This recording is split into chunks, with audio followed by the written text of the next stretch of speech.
La projection de Newman permet de montrer la disposition relative des liaisons engagées par deux atomes de carbone adjacents. Et pour faire ça, on va faire une projection dans le plan frontal. Alors, on s'explique. Prenons un atome de carbone et on va représenter à l'aide de la représentation de Cram les différentes liaisons que cet atome engage. Alors, par exemple, comme ceci, Br, ici OH, ici H. Maintenant, il me faut un atome de carbone adjacent. Alors, en voici un qui établit les liaisons suivantes. Alors, mettons OH comme ceci et mettons Cl ici. Voilà. Et ce qu'on va faire, c'est qu'on va regarder cette molécule selon l'axe des deux atomes de carbone adjacents et on va dessiner ce que l'on voit. Alors si on regarde comme ceci, eh bien on voit en partant du premier carbone une liaison CH vers le haut, une liaison Br vers la droite et une liaison OH vers la gauche. Ça c'est pour le premier carbone. Il y en a un deuxième juste derrière. Alors pour le représenter, on va faire un cercle. Et à partir de ce cercle, on va dessiner ce que l'on voit. On voit une liaison H vers le bas, on voit une liaison OH vers la droite et une liaison Cl vers la gauche. Et ça, c'est ce qu'on appelle la projection de Newman. Alors on voit bien qu'effectivement, ça donne la disposition relative de toutes ces liaisons qui sont engagées par deux atomes de carbone adjacents.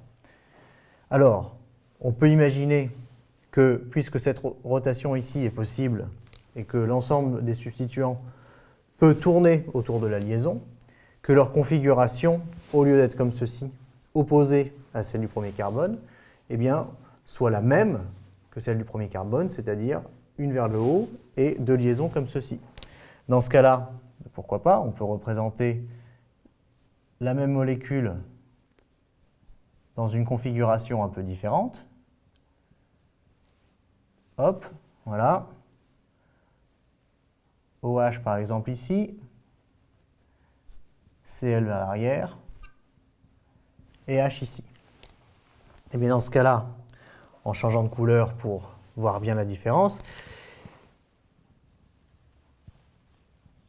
on regarde la molécule selon l'axe de deux atomes de carbone adjacents, et on dessine ce que l'on voit. Alors on voit une première liaison vers le haut avec H, une vers la droite Br, une vers la gauche OH.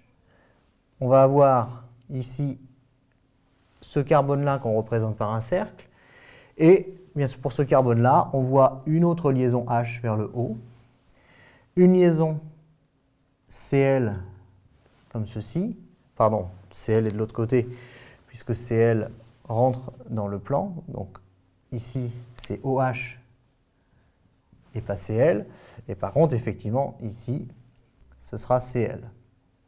Alors il faudra faire très attention. Les liaisons qui partent du cercle, eh bien, ce sont les liaisons avec le deuxième atome de carbone. Donc ici Cl, OH et puis H.